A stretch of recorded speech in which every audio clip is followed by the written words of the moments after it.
ससुराल से मायके तक। खुशबू घर का सारा काम खत्म करके कमरे में कुछ देर आराम करने के लिए जाती है और इसी बीच उसकी आंख लग जाती है। पर थोड़ी ही देर बाद खुशबू की सास अर्चना वहां आती है और खुशबू को सोता हुआ देखकर उस पर बरस पड़ती है। ये लो, एक मैं बूढ़ी से आवाज दे दे कर थक गई, पर ये महारानी अपनी नींद से बाहर नहीं आई।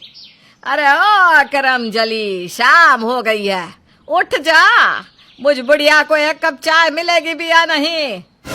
अपनी सास की आवाज सुनकर खुशबू हड़बड़ाते हुए उठती है और डरती हुए अपनी सास से कहती है, माफ करना माँ जी, आज तबीयत कुछ ठीक नहीं थी ना, इसलिए आंख लग गई।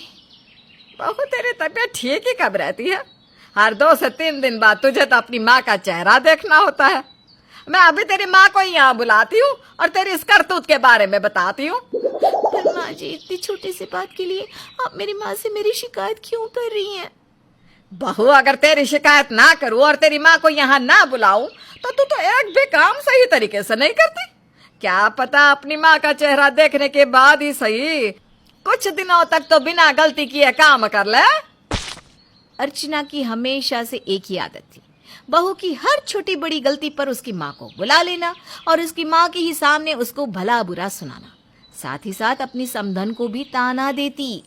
अब क्या था, बिना कोई देरी करे अर्चना फट से फोन घुमाती है और खुशबू की माँ को घर बुलाती है। मिल लीजिए समधन जी आराम से अपनी बेटी से।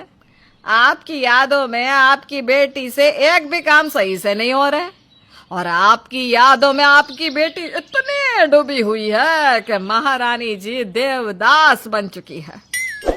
माफ करना समधन जी, फिर से खुशबू से गलती हो गई क्या? पर इस बार मेरी बच्ची ने क्या किया जो आपने मुझे यहाँ बुलाया? अपनी बच्ची को सोने का सही समय बता कर जाओ, और घर में बहुएं कैसे रहती है वो भी तुम्हारी बेटी को पता नहीं। इंसान दिन में सोते हैं या रात में?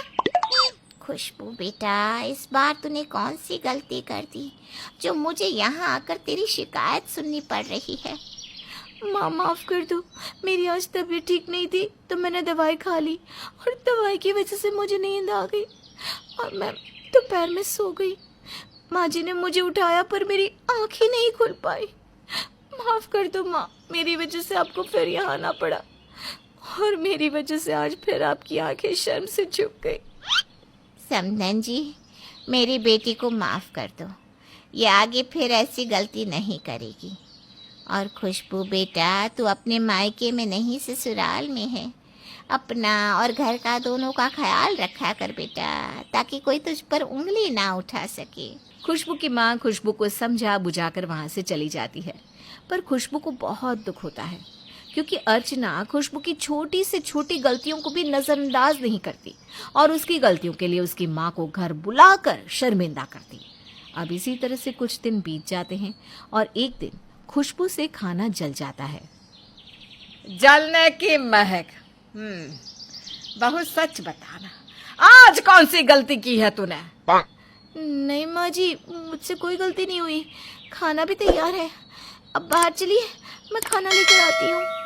बहू, मैं तेरी सास हूँ और मेरी नाक बहुत तेज है, जल्दी बता आज खाने में क्या जलाया है तूने?